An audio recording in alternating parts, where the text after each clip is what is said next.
We recently got to play the opening hours of Mario plus Rabbids Sparks of Hope. I repeat, we got to play the opening hours of the game. Mario plus Rabbids Sparks of Hope has a lot to live up to for me. I adored the first game, from the world to the fun characters and the comedic elements to the really awesome boss fights and the entire change up and the mix up of Rabbids and Mario. Like that's not a marriage that should work, but it somehow did. And now Sparks of Hope hopes, I guess, to take that to an entirely different level, introducing interplanetary exploration and a lot more. We got a chance to spend a few hours with the game recently, so today I'm here to tell you about 10 things that make Mario plus Rabbids Sparks of Hope bigger and better than the original. Make sure to subscribe if you're not already done so, like the video if you enjoy it, especially if you like seeing me do things around here. I was the one that did the coverage for the original Mario plus Rabbids Kingdom battle on the channel, so we figured why not bring me back so I can do it again. So without further ado, let's get into it. These are 10 things that make Sparks of Hope so much better than the original. Right off the bat, the first thing I want to say is that Sparks of Hope looks so much better than Kingdom Battle. I'm talking just pure graphics here. I know that there was a rumor that when this was announced, it could have been Switch Pro, and who knows what happened with that, but right now, Sparks of Hope looks leaps and bounds better visually than Kingdom Battle. We all know that first-party Nintendo games tend to look the best on Nintendo Switch.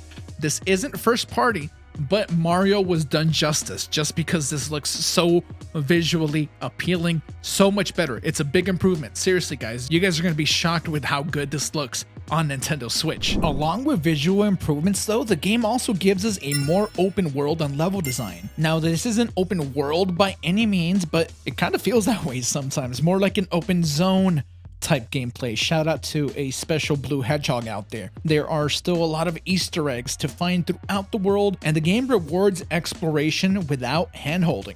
At times, you're going to find certain puzzles that you have no real idea how to complete, and the only way you figure it out is by testing and trying things on your own. There isn't a whole bunch of tutorials that tell you exactly what to do, and I love that. The world feels lived in, and there is lore in the background for those of you that care to find it and get invested. There's no point in just making the world bigger if there's not a whole lot to do, but Sparks of Hope does a really good job of making sure that the extra space does not go to waste. Next up, let's talk about how amazing Edge is.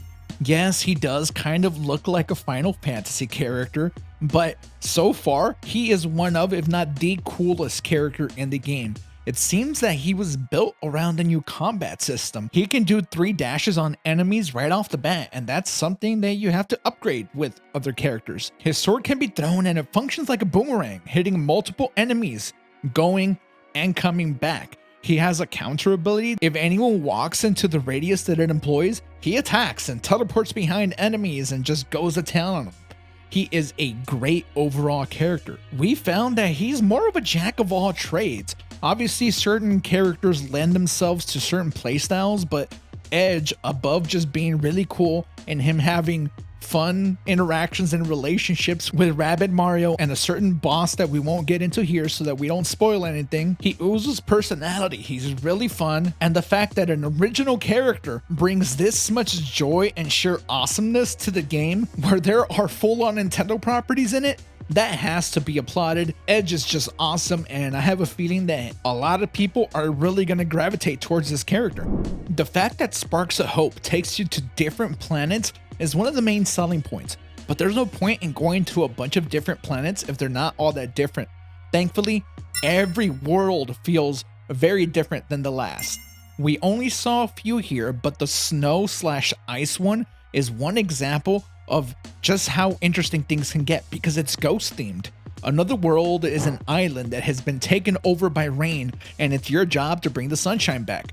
These themes are really unique, and the game dives into each one on a deeper level because we no longer have to worry about being set in the Mushroom Kingdom. There seems to be more creative freedom with what they could do with the environments, the thematic elements behind each world, and like I said, we only saw a few for this preview, but I can only imagine the types of things that are in store for us throughout the rest of the adventure. Seriously, think about it. A snow and ice covered world that has a ghost theme? That's really awesome, and it's a good mix-up. The unknown that you feel from going to a new planet, just waiting to discover what it has in store for you and your party of adventurers here, that feeling is second to none. We knew that they could only go so far when the Rabbids invaded the Mushroom Kingdom, but now Pandora's box has been opened and there are a ton of awesome surprises waiting for you. And I'm glad that each world is filled with things to do, and it's different from the one that you just did previously. Combat in Kingdom Battles was pretty limited in a lot of ways now that we look back at it, because Sparks of Hope has completely revamped and changed the way combat works for the better. It has opened things up. You can freely move around, giving you so many more options about what you can do with each individual character. This is probably the thing that's going to stand out to fans of the first game the most.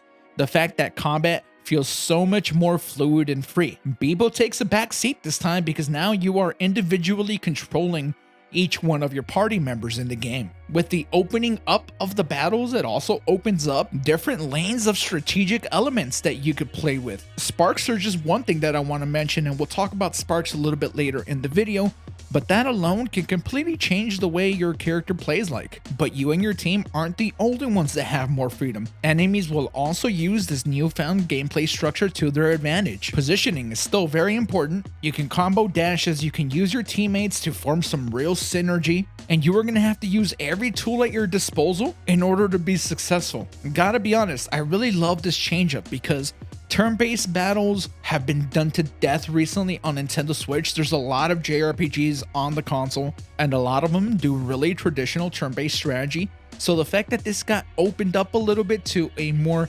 action style, that gets a big thumbs up for me. And I have a feeling that you guys are going to really enjoy the way combat feels this time around. I also got to say that the battles end up being really dynamic in some ways. They change. The battle that you're fighting has different layers to it. There's different levels, and there's nothing like an awesome dynamic battle that keeps surprising you as it goes on. There are a lot of layers to this new combat system, and I think it's going to be a really fun time to uncover everything and go in depth once we get our hands on the full game. Another big improvement that Sparks of Hope shows is side quests. There are so many side quests. It seems like there's been a big emphasis put on them. Some are very difficult, but optional missions that lock you into certain characters. And maybe it's some characters that you didn't really use all that often. So it does land to continue giving you variety at every turn. If you're not used to using Rabbid Yoshi, for instance, or Luigi, certain missions will lock you into characters like that. Maybe they're not in your party all the time, but you gotta take them and handle this really difficult task. I'm all for more side quests because, hey, it's more game, and who doesn't want that, right? This next one's kind of quick, but I just want to let you know that each world has a separate store where you can purchase specific things to that world. This includes weapons as well as background information on certain characters and enemies that you maybe find in that world, and that's just on top of the normal everyday items that you would already find in that store. Next up, we have character customization, and this is a big one. Sparks. Sparks really change things up. You collect them through your main and side missions, and they add a lot of variety. Of course, there's no armor or anything like that. The RPG elements in the Mario plus Rabbids games have been late, right? The first one, you had weapons, you had sub-weapons, and that's pretty much it. But here, Sparks change everything. They give you a passive ability and an active ability. Of course, the active one goes on cooldown afterwards. Spark Dash is a good example of one that creates a chain attack that damages enemies as it hits them. They are unique and varied, and they add a ton of strategy to the game. Sparks change the playstyle in really dramatic ways. Every character also has a skill tree with multiple paths. You can customize your character builds so that your Mario doesn't play like my Mario. People around me at the event had entirely different character rosters and abilities, and it made it fun to talk about with others to see what all the different experiences were, because again, maybe your Rabbid Rosalina is nothing like my Rabbid Rosalina, and the character upgrades and the sparks make all of this possible. Speccing out a character to your playstyle is totally viable, and while we don't know the exact number of sparks in the game, there are probably quite a few because we saw like 14 or 15 of them and we only played up into World 2. So assuming there's a lot more, there's even that many more different ways to customize and spec out your character. This next one is music to my ears, and that is the fact that Sparks of Hope is much harder than Kingdom Battle. The first game was a little bit easy in my opinion, but now with the addition of side quests and the battle system opening up the way it has, there's some genuine difficulty in Sparks of Hope. Luckily, a lot of it is optional. Like I said, you don't have to go on all those side quests that do have expert level stuff in it, but if you want it, it's there, and I for sure want it. This pretty much addresses one of my biggest pet peeves with the first game. Last but not least, there's more voice acting in the game.